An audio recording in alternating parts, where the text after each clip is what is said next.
And I'm thinking, are we just with the conversation we're having this morning, with how deep this issue is, I'm just wondering, are we even chipping off like a fingernail sized bit of this problem? Because it is so vast, it is so deep, but I think with one conversation after another, we will be more enlightened. Mr. Matthews spoke about insight and awareness. So I guess with one conversation after another, we will gain more insight, we will develop more awareness about these things, and we are able to help ourselves, whatever it is we identify maybe in our personal lives. And as well as we hopefully will be able to use the information to also help the people around us.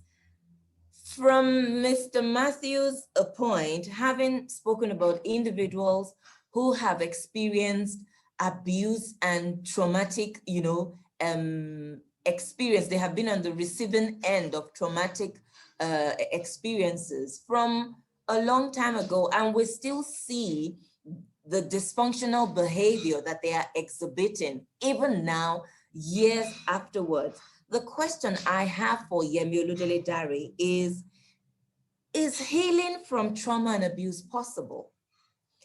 I know we have a very wonderful example of that from in Shazmin, because Shazmin speaks about her experience. But then you listen again to the examples that Mr. Matthews, shares with us this morning, and you begin to wonder, is complete healing from trauma and abuse possible? Mrs. Yemi Oludele-Dare.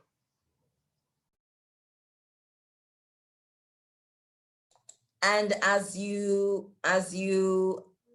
try to answer that question, I would like you to take a step further to say what help is available to survivors of trauma and abuse. And I'd like every panelist to give their opinions on that. Mrs. Yemi Oludele-Dare, the floor is yours.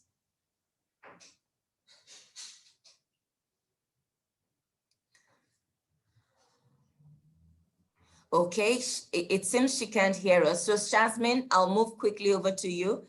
So to repeat myself, is healing from trauma and abuse possible? Yes. And if yes, what if we have chosen to be well? We speak about insight and awareness. The first thing is to recognize, of course, that you have been through a traumatic experience, or we have been through abusive experiences. What help is available out there? So even before I say yes, it really comes down to an individual, because something a lot of people don't realize is we get attached to our emotional pain. We get attached to our stories. We get attached to our histories. And a lot of people sometimes don't want to let that go, or don't know that letting that go is possible.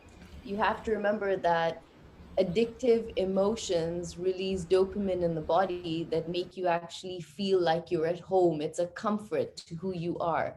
So a lot of people that even I deal with and I work with, I always tell people this is not going to be something we sit with for the next 6 to 8 months, rediscovering the pain you went through. We'll do it in a session.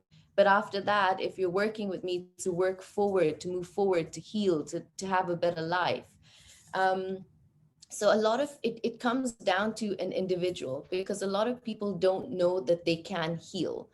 A lot of people don't realize that you can have gone through a lot of abuse and it's okay to let that go and have a better life. It's okay to let that be your old story and be able to create and invent a new story for your life. So it really falls down to individuals and people being aware that, for example, I've been in the presence of a lady that was raped continuously for about 4 hours by 7 people in her neighborhood that she spent the next 12 years growing up with. And she couldn't point out because of the shame she felt, because she was told as a woman, you shouldn't have been behaving that way. You shouldn't have been at that nightclub. She felt ashamed to be able to say it was those boys. But in the same breath, she also realized that holding on to that story until she was 55 was her comfort. It was her clutch. It was something she could share to connect with people all the time. And when she realized she had enough, and it was literally at a Tony Robbins event that I was helping at, she realized this story serves me for the wrong reasons. And I want to be able to take my story and empower women to let this go and heal. And so it's two ways that people look at it. You have people that do not deal with what they've ever been through, and are consistently triggered by. And then you have people who want to heal and live a life that's empowering and not be overshadowed by something that they've been through. So to answer the first part, I think it would be, it falls on every individual. Help is out there in so many different ways. You have therapists, you've got life coaches, you've got, some people do medication, if that's something that would be able to help them depending on where they are. A lot of people that are depressed feel they need medication to be able to get through it, which also has a whole bunch of other side effects, because now even the possibility of getting out of that, it's a whole cycle that you move into. But I would say that, it falls down to an individual, it falls down to you. Because if you're going to go get help to heal from any abuse you've ever been through, it starts with you understanding that you are not the problem, but you want to be able to heal and move forward. It could be done with watching one YouTube. It could be done with a couple of sessions with somebody getting help. It could be done with a book. There's so many ways that people have been able to heal. And you look at some of the great people. I don't know, I look at you, Jem, and you just remind me so much of Oprah Winfrey. I don't know if anyone's ever told you that. You look completely like her. But you look at somebody like her story. She didn't allow what happened to her to dictate the rest of her life. It did trickle down to her being scared to ever have children later on, but it didn't stop her from being somebody, from being a vessel to want to help and enlighten people in her own path. So she didn't succumb to her abuser. She was empowered by it. So it comes down to you being able to realize you are worth more than what you've been through. Life is worth more than what you've been put through, and you can get through it if you choose to. So everything comes down to you as an individual, and help is out there in so many different ways. Thank you, Shazmin. You are worth more than what you have been through. That is golden. You also say healing starts with you understanding that you are not the problem. And I'll add mine, even if you are the problem, healing starts with you. So it's about you also recognizing that you, whether you are the abuser or the trauma inflictor, or you are on the receiving end of it, that healing has to start with you. One more thing I pick up from what you've said, Shazmin, is you said something about holding on to trauma as a comfort mechanism. That is interesting, that you will hold on to negative memories, maybe because it creates a safe place for you to operate from. Now, that safe place can also be dysfunctional behavior, but it creates a safe place for that person to operate from. Unfortunately, it can either serve them well or serve them, negatively. So those are quite interesting points that you've made. Thank you so much. Yemi Oludele Dare, can you hear us? Okay, so I have a question for you from our audience. Well, I don't have the person's name, but he or she says, what are the traits and attributes an individual may possess that makes them always attract abusive relationships? What are the traits and attributes an individual may possess that makes them always attract abusive relationships? So they also go on to ask that, is it even okay to think that it's because of a particular personality that an individual has that makes them attract abusive relationships? All right. So I don't think that there is a particular trait that attracts someone to being abused or to an abuser. I think it's a personal thing. It's an individual thing. If you are traumatized and you're taking it out on people, it's not because of the other person by your side. I think for me, looking back, there is a at a point in my life that I got to know that there is a better life out there, and I'm not there yet, and I want to be there. Now, not as an abuser, but as a victim.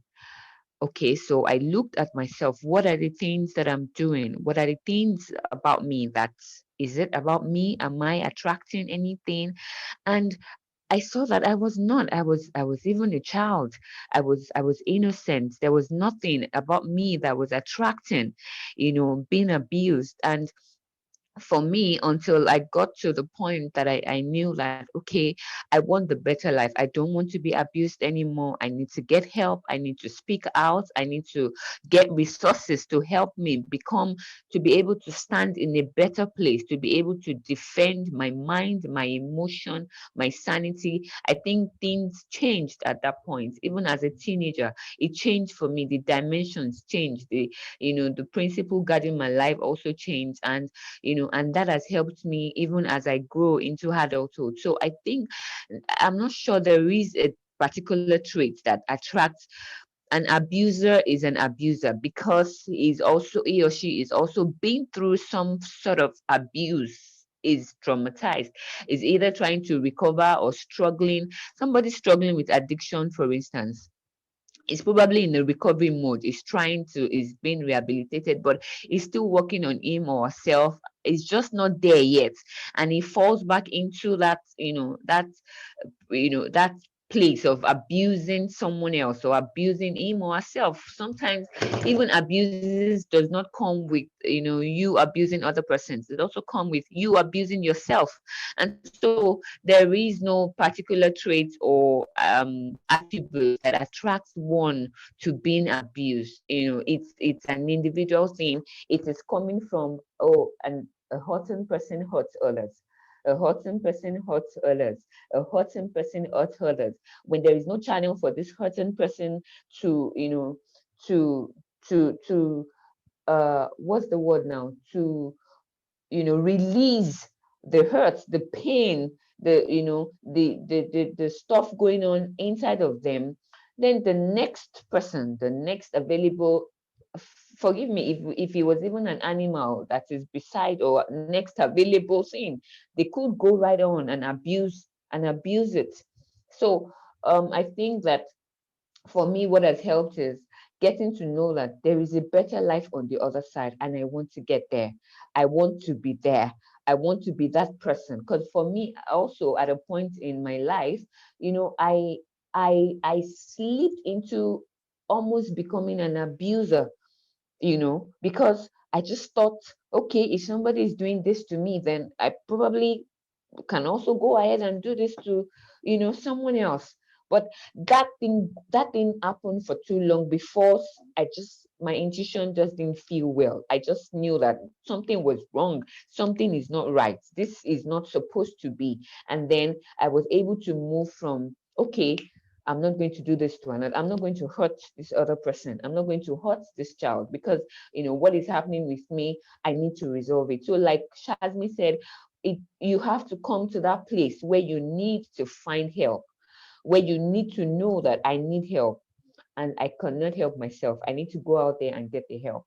And now there are resources, there are materials, there are places, there are people, there are skilled experts that are out there to help, to give help, to walk through the recovery journey, for both the victim and an abuser. Thank you, Yemi, for that. Still on this question, and I'd like Shego Matthews to correct me, because this issue of the question about, is it possible that there's a trait or attribute that makes an individual attractive to an abuser. Let's talk about low self-esteem, for example. If I, as an individual, you know how it is with abusers. They go searching for that easy prey. So if take low self-esteem as a trait or as an attribute, you're already dealing with so low self-esteem, and you haven't been able maybe to accept certain things about yourself. The smallest, compliment or attention you receive from somebody, because you don't have that, you don't have, like healthy self-esteem about yourself, it can actually make you an easy prey for abusers. And I could be wrong about that. So it's just right off the top of my head. That's the only thing I could think of. Mr. Matthews, can we have your thoughts on that? Yeah, actually, it's very unfortunate that if you analyze a lot of people that are going through abuse or that have gone through abuse, you will see that they have pattern, that they have this regular pattern. And that's why it's so easy for people to think in Africa, to think that it's very spiritual, because they realize that you were in this kind of relationship and you went to a similar one. They will imagine that you will have learned your lesson from this, the kind of person you shouldn't go out with. But the reality is that for somehow, the abuse people have gone through, especially from young, there's a way it conditioned them that it made them attract a similar experience. I will paint an experience I had with one of my clients. She was abused. I think she was the one that told that the auntie, when she was growing up, she was abused. The auntie would call her. Then she was about 8 years to 11 years. The two of her aunties, they will call her and they will tell her that she should be messing with their private parts. And she's going to be messing with their private parts, and they're going to be messing with her as well. So when she now grew up, and she ended up having a series of rape experiences. One of the things that brought her into the therapy 2 years ago was that she'd just been raped in another state in Nigeria. And when I assessed her lifestyle and everything, for some reason, the last rape that happened, you can imagine, what happened was she met a random guy on Facebook, and within a short week, she has traveled to another state to go and meet the guy, and she started sleeping with the guy.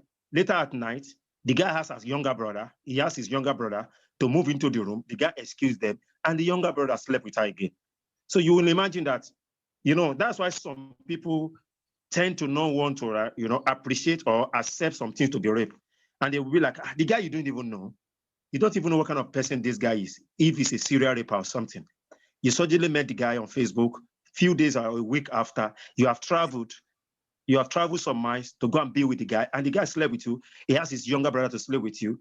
And this cycle kept happening. Another incident that happened to this particular lady was, many times, when she goes through the memory of that abuse that she has had in the past, some of the time she goes into drugs. She takes drugs, she goes to a club, she's intoxicated, and at last she ended up seeing herself in another guy's bed. And then when she comes back to her senses, when she feels remorse, she regret the experience and she falls into depression again. So you imagine that. So that kind of thing that happened where an abuser somehow, because the abuse has made them vulnerable to more similar abuses. Why did they make it vulnerable? There's something we call avoidance techniques, or I call it escapism. And escapism and avoidance is not a good way to deal with abuse. A lot of the time, people want to escape from the feeling, the traumatic feeling, the memory of those abuses, because they want to escape. They end up falling into another type of abuse. I also remember seeing a woman, she's in her late 40s now, and she told me a story, how she was abused by her stepmother. She was abused from the age of 12 by her stepmother. So by the time she was like maybe 16, she wanted to escape from the house. And by the time she started going out, there were some guys that were becoming nice to her. So at a very young age, imagine at 16 or 17, she was already seeing because she wanted to run from the stepmother and the dysfunctionality in the house. She moved in with the guy, a 16-year-old boy, a 16-year-old girl. She moved in with the guy, and there are series of abuses, series of abortion for the guy. And what would you imagine? A 16-year-old girl moving with a random guy, you will know that the guy is a useless, will be an irresponsible person. So because she wants to escape from one kind of dysfunctionality, she's moving into a worse situation. I also remember when, because there's this organization, a government organization, that, you know, when they recover some young girls around 16, 17 from some traffickers, they get them from the trafficker, especially so those that have gone to abroad, that have been trafficked to abroad to do prostitution, and very young age. And whenever I'm with these girls, one thing I noted from them is that from 16 years, a lot of them ran away from their house. And a lot of them, they run into a way, and one of the people that will take them in, they are the brothels owners. And the brothels owner they take them in at a very young age, 14 years. And they take them in. And one told me that she has to sleep with as many as 10 to 11 men per night. And she said because at the time she tried to do it, but she said, you know, she started having trouble with the madam, and then she was only able to do 6 men per night. And she did it from the age of 14 till like 16 or 17. At the age of 17, you know, that kind of behavior. She wanted to run from the madam. She ran off.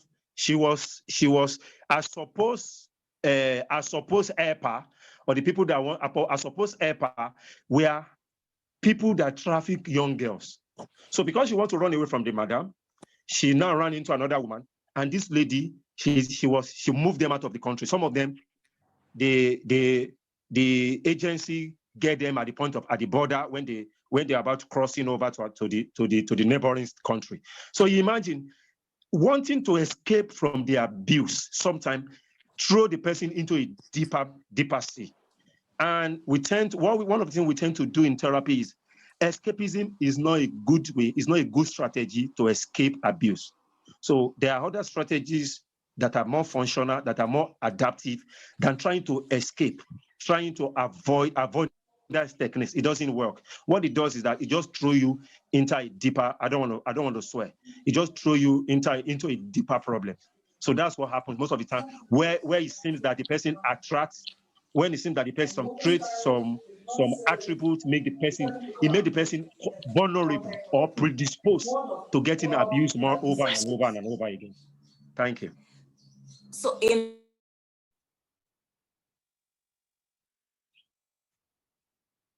you're muted, Mr. Jem. Sorry. Just to quickly pick up on that so that we don't forget that. You said escapism is not the most ideal technique to deal with abuse. So can you share with us one technique that we can use to deal with abuse? Okay, or to address the issue of abuse? One of the best ways to treat or to manage abuse is, firstly, you have to deal with it. It's not running away from it. Dealing with it can be you asking for support, because sometimes you may even be a trigger to the abuse because of your predisposition to attracting a similar experience. So you imagine that lady, as I told you, whenever she feels overwhelmed, after she recalls her experiences from the past abuse, sometimes she goes to abuse, misuse drugs. So whenever she misuse drugs or she binge on alcohol, you know, that make her, you know, a lady in the bar or in the club, intoxicated, you know, it has put her in a very vulnerable situation. So that presentation has put her in a vulnerable situation, and it has exposed her to meet irresponsible guy that can take advantage of her. The following day, she wakes up and she sees herself beside a man that she can never imagine. You know, she can never. And this lady, she's an high-class lady. She's an high-class lady. She's quite high in her career. So imagine her waking up the following day. She has taken decisions. She has taken decision because her cognition were impaired. So she didn't take a decision when she is quite fully aware, fully responsible for that decision. And she wake up most of the time. And that's why you see a lot of people, when they wake up in the morning, they feel, I've been raped. Or the guy keep asking, maybe when she realizes it, and they are in the midst of almost having that sex, and she come back to her senses. And the guy feels, you love me here, you seduced me to this place, this far. No, we have to go on. We have to finish the business. And then by the time the sex happens, she sees it as rape. And then this compound her problem. It makes her problem worse.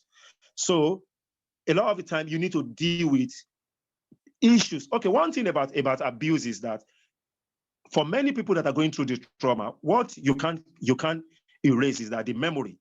We don't have the power to erase the memory of the abuse from their mind, from their brain. So the memory will occur. There will be flashes.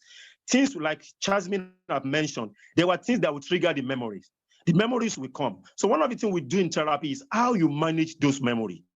We try to teach you techniques, adaptive techniques. That means healthy techniques, healthy strategy, because we recognize that we can't erase the memories. I think only God, I believe it's only God that can erase. Many of us have had very advanced memories that we don't remember. It's only God that is not within our control. But when those memory, the grievous memory, the traumatizing memory image comes, what we do in therapy, how are the better way to cope with those memory? So a lot of the people that go through post-traumatic stress disorder is they were not able to manage, they don't have a healthy way to manage the memory, the recall, the remembrance from those events. Remember I mentioned earlier that a lot of the time when this memory comes alive, it seems as if the thing is happening afresh. That's why the emotion that goes with that event, when it just happened, it could be decades ago. The emotion that happens then comes alive whenever you remember those events. And like my colleague usually say, trauma, they are like wound. They are like wound, emotional wound that happens when you have gone through some experiences. So imagine wound, injury. So a lot of the injury, when injury, I'm talking about physical injury now, when they have not healed and you have this scar there and the injury is not fully healed. So you can imagine whenever there's a pressure, we call it stressor. Whenever those injury is stress, you feel pain, don't you? So the same thing happens when there's a trigger or when the doors to those memories are open like a switch. So whenever the memory comes alive, they can evoke the emotions that are attached, that has been connected with those memories. So in therapy, one of the things we try to achieve is how do you manage those memories? How do you manage the emotional reaction? How do you manage your thoughts about the experience? Beginning to modify your perception about the experience, beginning to give you control over the emotion, the mood, how you feel about this thing, beginning to restructure your behavior that the memory triggers, beginning to also look at the physiological issues that are attached to those memories. So we do holistic assessment and we also do a holistic intervention in the way you manage the memory, the recall, the reflection from those experiences. So I think that's just the field. Thank you so much, Mr. Matthews. Thank you. So we have to, I think just to reiterate on the question that there is no specific attribute that makes people attractive to abusive relationships. And I know we have said quite a lot in trying to answer that. Where is Android? I hope the individual with the Android phone or device has gotten a bit of clarity on their question. Thank you so much for that. I picked up, we have to deal with the abuse, with the trauma. Escapism is not the most ideal technique to deal with it. There are healthy ways of managing these memories so we're able to modify and control our feelings about them. I have one more question from our audience, and I'd like any member of our panel to answer that. This question is about parent-child or parent-children relationships. And Simi asks that, where do you draw the line between discipline and verbal or emotional abuse? We don't want to run the risk of raising half-baked children because it's a tough world out there. We want our children to be tough. We want them to be strong. We want them to have the inner strength to be able to face this cruel, tough world. But then in raising them, how do we draw the line between discipline and verbal abuse? So any member of our panel, please, you're free to, I don't want to call anybody specifically, so feel free to air your opinions on that. Just being in proximity to a 16-year-old, so I would probably say I've never hit my son. I've never smacked him. And the joke between the two of us, literally, I call him my best friend and he'll call me his best friend, is for a reason. It's how I've chosen to bring him up was there's discipline, but it didn't have to be invoked. It didn't have to come in a certain way where he felt he was lesser, or there's an authority that was above him in a certain way that made him cower down to just agreeing to what I had to say because I'm the authority and I know. The way I always chose to be able to deal with bringing up my son was, I'll explain to you. I'll take the time to talk to you. I'll also hear what you have to say back. I think in a generation like now, especially with children who are so accessible to social media, they already feel like they don't belong in a huge world to begin with. And I feel that as parents, if you start off by not being their friends, and it is a tough world out there, but then they should be able to know that as a parent, as tough as the world is out there, this is where I fall. I fall with my parents. My parents can tell me, live life this way, do this, according to their experience. It's not going to be according to experience your child will live, because the generation is completely different. I feel what you could do is educate them and stand by them as friends, and in such a way that when life knocks them down, they're able to fall with you and not feel ashamed that, mom and dad probably said, don't do this, and I fell. Because that has to be an experience they learn. Every time your child fails, has to be something they learn from. Something I encourage my son to do all the time, minus discipline, is I encourage him to fail. So I ask him every single day, and this is something I learned from Sarah Blakely, which was, what did you fail at today? And as a family over dinner, we ask each other, what did you fail at? And everybody owns up what they failed at and what they could do better. And it's something that pulls you away and pulls children away from being so scared to be perfect and not fail, because failure is your lesson. I mean, you'll fail, but the biggest lesson you learn from that is you got an experience and you now know what not to do again. And I just feel this line with parenting, in the older like I feel I miss the generation of being smacked because times moved on, but my parents grew up being smacked and being over disciplined. But I feel discipline can come in a very beautiful way where you can understand your child's model of the world. You understand your model of the world doesn't need to be imposed on theirs. It's two separate lives, and learn how to talk to children. Let them not be scared to come back to you, because if they're not coming back to you as a parent, they're going to friends who are probably as lost and as alone and going to give advice that's probably going to leave your child feeling even more alone. And they will look disciplined at home, but that's not necessarily meaning they're disciplined when they're outside of the home. So I would say it's a very thin line of your child knowing there's a certain sternness, like what, it's a joke when I'll tell my son, just please get into bed now, it's time to get into bed. And then 45 minutes later, when I'm like, Gibran, you have school tomorrow, it's time to get into bed, he will be like, don't shout. And I'd be like, that is not shouting. Because I don't shout at you, you do not understand shouting, but we'll have a laugh.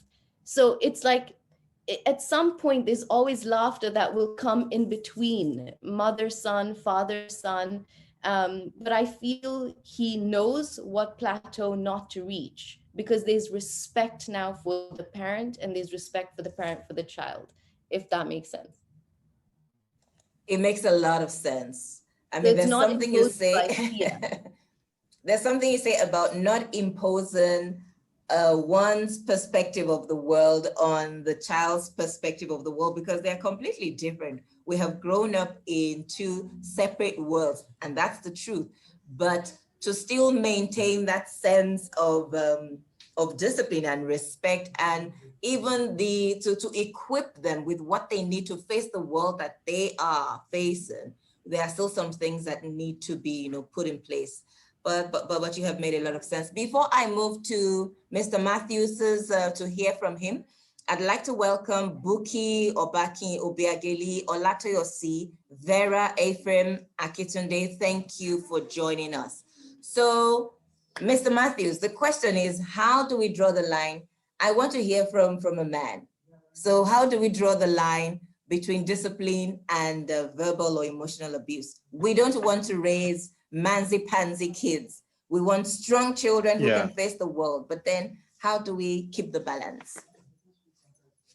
Okay, I think it will start with awareness. We need to understand what discipline is and what abuse is. Okay, discipline is you punishing a proportional way you punish a child or somebody for an offense they've committed.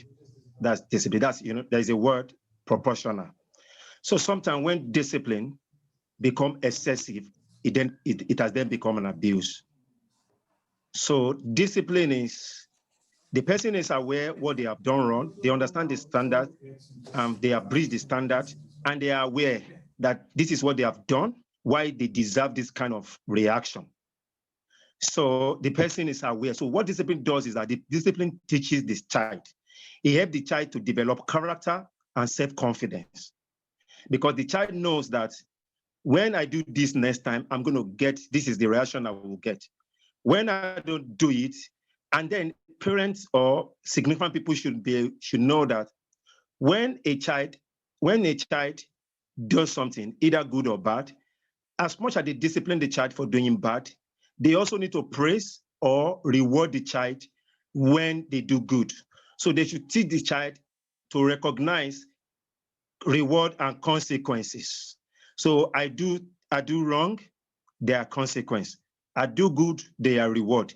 What that does is that it reinforces their desire, their ability to try to chase that which is good. So now, what is abuse? Like I told you, I said, discipline enhances child confidence, it enhances their character, it increases their knowledge. Abuse in the other part is, it brings the child down, it causes them low self-confidence, it causes them problem, it stresses them, it causes them stress, and it have consequences. So like I would say, what discipline is responsive, abuse is reactive. So one is an emotional reaction, the other one is logical rational reaction. So what that means, abuse is emotional reaction. So for example, a child can do something and the mother is there, the father is there, the father does not even see it as that very serious. And the child gets, and the mother may be very angry. So you imagine, so it's not what the child did that is the problem. It's how the individual that are there, the significant people that are there, is how they feel about what the child have done. And what they feel about what the child has done is usually from what either of the parents or both of the parents have carried over from their past.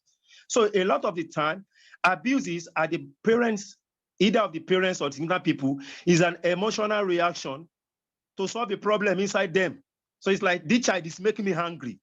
It is the child that is it the parent that have anger problem? So she's trying to manage that child behavior in an angry way because she felt angry.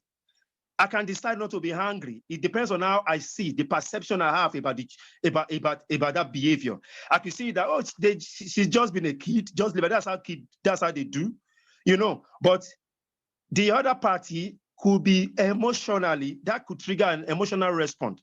So the abuse could be an emotional response.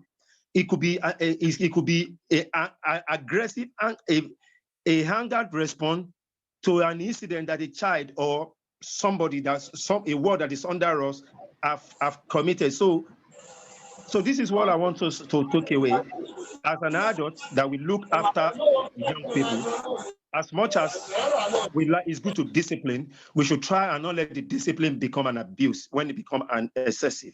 So a lot of the time, rather than be emotionally, so reaction tend to push you to do something quickly.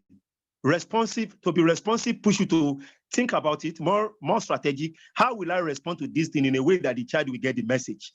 Rather than me, because a lot of the time when we react to those child's behavior, they don't even understand what's happening. They're feeling, I've done something bad. I've made mommy angry. So it's about me. So imagine the child's self-esteem start going down because the way the parents react to their behavior.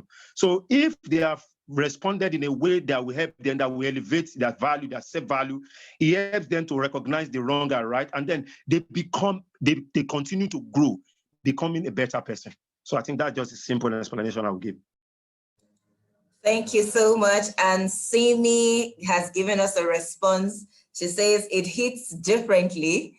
And she says she realizes now that it's her problem. So at least it's wonderful that one person has had a eureka moment about that question, because it was Simi who asked that question. So I'm glad you've gotten clarity about it. Now we're in our final 15 minutes of today's conversation. What I want our panelists to do now is, now we are concentrating on, the help, practical steps that survivors of trauma and abuse, practical steps to take to the place of getting better, to the place of healing. What help can they get? If you have resources that you can direct our audience to in the cities that you're in, we would like to hear that. And I'll start with Yemi Oludele Dari, that, and I want you to look at it from the point of view of support systems. So what can we do? What can survivors or people who find themselves in situations of abuse in their relationships, be it sexual abuse, physical abuse, emotional abuse, financial abuse, verbal abuse, what practical help is available to such individuals from a support system point of view? And I'll ask this question in different ways to our remaining panelists. Thank you. Over to you.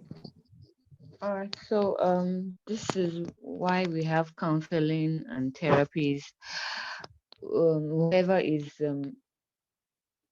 going through a form of abuse or is traumatized as a result of abuse, they need to come forward and assess the closest counseling they can get, the closest therapy they can get to, and also surround themselves with support systems, like you said.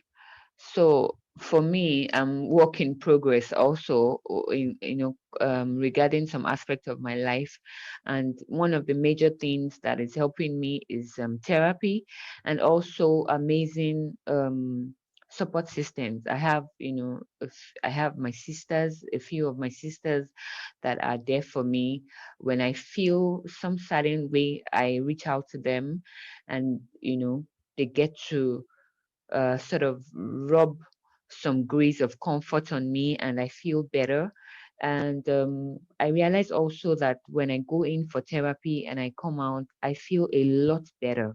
It helps me emotionally, it helps me psychologically, it helps me physiologically. So I think people need to feel free to step out and seek for therapy. People need to come out from, whatever shelf they are, and not be ashamed. Nobody's going to judge you. Nobody's going to condemn you. Step out for help, get counseling, get therapy, and, be sure that somebody's holding your hand while you walk through this journey of recovery and becoming a better person. Thank you. Thank you so much for that, Yemi. We are in a society where, or we're in a world, let me put it that way, we're in a world where there is stigma, there are still stigma issues attached to people who go through this kind of abuse. You hear a woman who probably is on the receiving end of physical abuse shares that information, and the first thing the first response she gets is, oh, it must be something that you did, So we're in a society where we have to deal with that stigma. We are in a society where we have to deal with, there's this, I call it false strength, due to the pressure to remain motivated. And these are some of the things that may stop us from accessing the kind of help that we need, in times of, in situations such as trauma and abuse. We have faith issues. There are things attached to faith. I mean, Mr. Matthews has spoken extensively about how behavior that is repeated over and over, we now attribute it to spiritual issues. Meanwhile, it's just some human being who is repeating the behavior that they have been used to, or they have seen time and time again in their lives. So I think in addressing these issues and knowing what they are, it will help us to be able to access the help that we need for whatever situation, be it recovering from getting out of an abusive situation or recovering from trauma. Shazmin, can we have practical steps to how we can heal, how we can get better, how we can access help from an abusive situation, or to heal from trauma, or to move on from trauma? Okay. Beautiful. So the first and the quickest thing that I would teach anyone, and I teach my clients, is first awareness. So, you want to be able to be aware of where you emotionally live. Where's your emotional home? So before you come for any sort of therapy, you're used to being emotionally hurt all the time, emotionally sad. Like they say, we have a dirt road to happiness and a highway to sadness. It's always easier to feel sad than to feel happy. We're used to those emotions. We live in them a lot easier. Movies trigger it. We just tend to live there. So the first thing I tell people is first be aware. Where do you emotionally live? When anything triggers you, where do you move? Is it to anger? Is it to sadness? Is it to helplessness? Because we practice learned helplessness very well. We forget that we can actually practice being more helpful with who we are and ourselves better. So the first thing I tell people is be aware. The second thing I would say is look at where you live. What is your state? So state, I would say, comes into a triad. So it's a triangle. And this is how it works. The first thing you want to be aware of is what is your physiology? So when you feel upset, when you feel sad, when you feel helpless, normally your body posture is the first thing you can notice. Are your shoulders down? Is your head down? Are you breathing shallow? Do you feel helpless and sad? So the first thing I would tell people is change your posture immediately, change your physiology. So stand up straight, put your shoulders back, put your head up, and then watch what you're saying to yourself. So where's your focus going? Is your focus on what's not working, or is your focus on what is working? So now change your physiology, change your focus to what is working for you in life. Where do you want to go? And then I would say, watch the language you say to yourself, because language is key. We don't realize we actually abuse ourselves more than we even us. So watch your language. What are you saying to yourself when you're upset? Are you beating yourself up? Are you putting yourself down? So be very aware of three things: your physiology, where's your focus going, and your language, because these three create your state. So that's the first thing to be able to do after you're aware. The other thing I tell a lot of clients is when you feel you're moving into a pattern of feeling sad or feeling helpless, you want to be able to break that pattern immediately. The best thing to do to pick up your state is put on some music. Put on a song, put your earbuds on, and just dance for a minute, as silly as it sounds. But if you're sitting, you want to stand up. If you're lying down, you want to sit up. You want to literally shift your body in that moment. And I would say dance. So feel great, because there's no way that when you're moving and your body's feeling, a sense of happiness, that you'd immediately move to sadness. The other thing I would also say is gratitude. Like I teach people gratitude, and there are two steps to it, which is not to just list what you're grateful for, but to think about what are you grateful for and why, because you move a step deeper into why you're feeling grateful. I tell a lot of people, write down 6 things when you wake up in the morning and physically write it. Don't think it. So you put some kinesthetic energy down and you say, I'm grateful for my health. Why? Because I can actually get out of bed today. I have a beautiful day ahead of me. So write 6 things down and then 6 things down at the end of the day that you were grateful for that happened to you during the day. Because it is so easy to see what went wrong, but it's harder to look for what went right. And when you're in a state of gratitude, gratitude and anger cannot reside at the same time. Gratitude and pain cannot reside at the same time. So that's the third thing I would say is move into a state of gratitude. And from gratitude now, be able to assess the situation you're in. The fourth step I would leave you with is put your hand on your heart. And the ECG machine shows that the brain waves work at a certain level. They have a different rhythm, and the heart waves have a different rhythm. But when you physically put your hand on your heart and you breathe into your heart, you align the brain waves and the heart waves to now be at one. So they're actually moving together. And they say that if you're ever in a lost state, a confused state, a sad state, or you're living in your head, because you live in your head, you're dead. So you want to always be able to make decisions from your heart. So to move from your head, put your hand on your heart and breathe in for 3 minutes. And then be able to make a decision about your day, your mood, or anything you're going through from this state.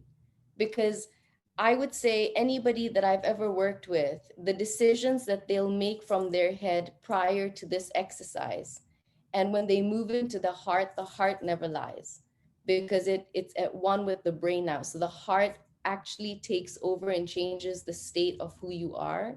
And now when you ask yourself the same question that you previously answered from your head, you answer from a place of truth. You answer from a place of who you actually are. So those would be the 4 things I would leave you with. And if I have room for one more, I would tell anybody listening to journal. It's one of the most powerful tools you can use is journaling. Even if it's, I don't know what to write today. Today was a random day. I woke up, the sun was out, but you'd be surprised when you take clutter out from here and you put it down and you make room for new, fresh ideas to come.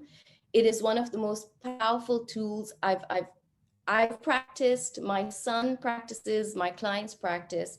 Something else I teach people is if you feel you've had a very rough day or you're revisiting trauma, something you've been through, write it down and then have a ceremony on burning it. Because I always say you don't want to leave that energy floating around in your journal, because you got to remember that's energy you're still attracting and inviting into the environment. You're leaving it out there.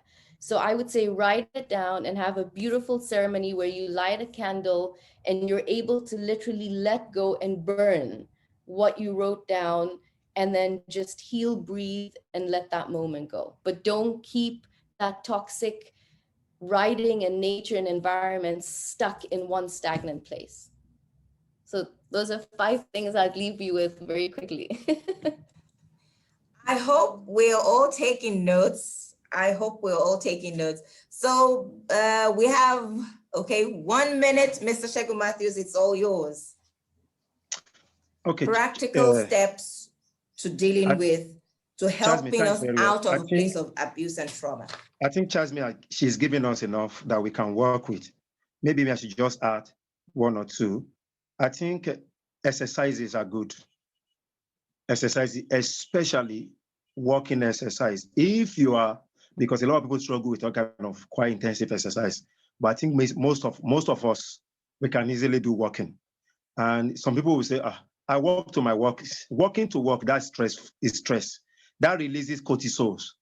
It releases cortisols.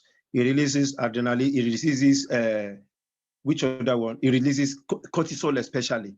But when you intentionally go out to work as an exercise, it releases sweet hormones like epinephrine. It releases dopamine, it releases good enough serotonin. So walking to work and walking as an exercise is quite two different things. One is the brain recognizes one as stress, so it releases stress hormone. The other one, the brain recognizes it as pleasure, so it releases pleasure hormone. So I will suggest exercise. And there's this thing that Chasmi mentioned, but I want to put it in another way. I think we should do a lot of mindfulness when we are going through this emotion. See, there's a lot of people. I have some clients that they feel when they are feeling bad, remembering a past experience, and they now feel bad for feeling bad. So sometimes it's just okay for you to feel bad because the body, your emotion is telling you this thing that happens to you is not good, is not pleasant. So sometimes it's just for you to be mindful, and then, like she said, identify, why am I feeling like this? What are the thoughts that are stimulating this feeling? And then you process and analyze it. What it does is that it diffuses the power in that emotion. It reduces the strength of that trauma. It relieves. It may not take it away totally, but it releases the intensity, the stress that are associated with that trauma. And also, please, I would suggest that when you're feeling that, avoid alcohol and drugs. Alcohol and drugs, what they do is that they make the matter worse, because they give you temporary release and they make the matter worse after you've come back to your senses. And then please don't isolate yourself. Don't isolate yourself. Being in isolation, it makes you to internalize a lot of things, especially temperament come into play when this happens. Because this is one thing you should do when you are feeling down, as a consequence of the past experience. A lot of the time, I remember when I went to the isolation center, this COVID isolation center, and there was one thing that a lot of the clinicians that were there said, and that is because I told them, I said, the reason why we've come to you is to help you ventilate. You should if you expose yourself to opportunity to ventilate. What happens with those traumatic experiences that you have oxygenated? That means you have taken a lot in. So when you don't ventilate or exhale the pressure inside you, what you tend to do is that those things you have taken in, they become toxic inside you. So it's good for you to ventilate, speak to people that will make you happy, speak to people that will make you feel good. Speak to people, especially speak to experts, people that will understand and that can give you strategies and techniques that you will use to recover from those traumatic experiences. Another thing is that it's always good for individual to volunteer to see. This thing is one of the things that has given me the biggest joy, because there's something that comes from altruism. When you go do things, you go to volunteer, you go do things for free, you go do things, because what it does is that it lifts your self-esteem. Because especially when you start hearing the feedback and stuff like that, and it does make you to identify some values. Because one thing about low self-esteem is that you devalue yourself. So when you volunteer, you do things in altruism, and people are telling you how well you have done, how well you have helped them. It helps increase your personal value, the value you put on yourself, the worth you put on yourself. So it's good to volunteer. And it's also good to connect with friends and make new friends. Hold friends and making new friends. Making friends is quite very good. It helps you. It helps you because it helps you. And also, Yemi Oludele have said something. Seek help. Ask for help. Ask for support. See experts that will help you. And two other things is, I will also suggest that you eat well. When you eat well, they impact on the regulation of hormones and chemicals that goes to your mind. It helps to send a proportionate amount of neurotransmitter all over between your spine and all your senses. Eat well, eat balanced diet, sleep well. And I have one more I can add. I just remember that as much as possible, if it's within your control, reduce some stress.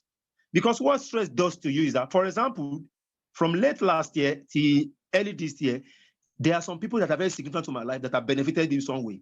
But I realized that the benefit comes with a lot of stress, and I cut off. See, there are some things that if they are within your control, there's some, because what tends to happen is that the accumulation of stress, you go in different areas, they can have a way they trigger your trauma. They can have a way, because sometimes when you just imagine, anytime you have overworked yourself, you have exhausted yourself, you are burnt out, there's a way you become irritable, you become cranky, you become agitated, you become confused and disorientated. And this affects how you even relate with your family. So a lot of the time, and this is a accumulator of stress. There was this woman, I'm even seeing her tomorrow. There was this woman I see around my area, around where I stay, and she was having suicidal thoughts, and she didn't realize. And by the time we analyze her life, we realize that she's doing so much. She's a teacher, she does things, she takes care of her children, she doesn't have a help, she does all those kind of things, and she didn't realize that the stress from all of those things were the one that were causing those anxiety that lead to suicidal thoughts. And one of the strategies was she started taking decision. She starts seeking up for help. She starts taking her mind off some things that if the house is not this again. So sometimes she just has to reduce those stress, because stress, they are triggers. They are stress of, we call trigger stressors. They stress our mind, they stress our strength. They impart on which hormones are released. Sometimes they release excessive hormones, stress hormones, and this become toxic into our body. So I think those few tips can help anybody, and I pray that afterwards we all become better from now. Thank you very much for this opportunity. Thank you so much. Thank you, Shazmin Bank. Thank you, Shegun Matthews. Thank you, Yemi Oludele-Dare. Thank you for sharing. Thank you for informing. Thank you for educating us today. I think we will agree that it has been indeed a very inspiring, educating, and very informative 2 hours we've had today on dealing with trauma and abuse, not only in our personal lives, but also in our relationships. So thank you so much for the time you have spent with us. I think just finally, Mary Nwosu, thank you. And then there's Samitha Oko, and I think that's about it. But thank you. I'm going to hand over to Aderonke now, who is our host. Yes, Shazmin. Because I realized there was so many beautiful women in the group, and just one thing I just wanted to be able to say would be, sometimes women, we don't value ourselves enough. And one of the things I tell a lot of my clients to do is put your favorite music on, pick your best red lipstick, and write smack in the middle of your mirror, I am enough.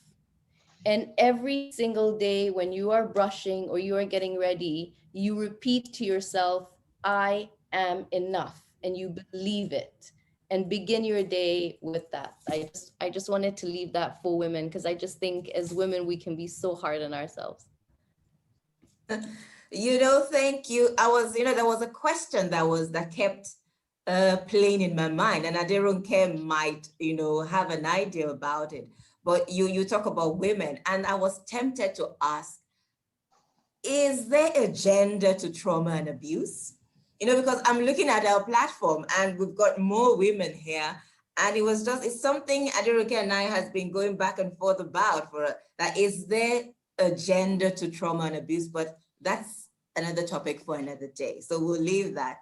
But thank you so much. So ladies, the most beautiful color of lipstick that you want, and then you're right, we are enough. And I think also for men, we are enough as individuals, we are enough. We can only do to improve ourselves so we can give the best of ourselves to the world that we live in. Aderonke, I'm going to hand over to you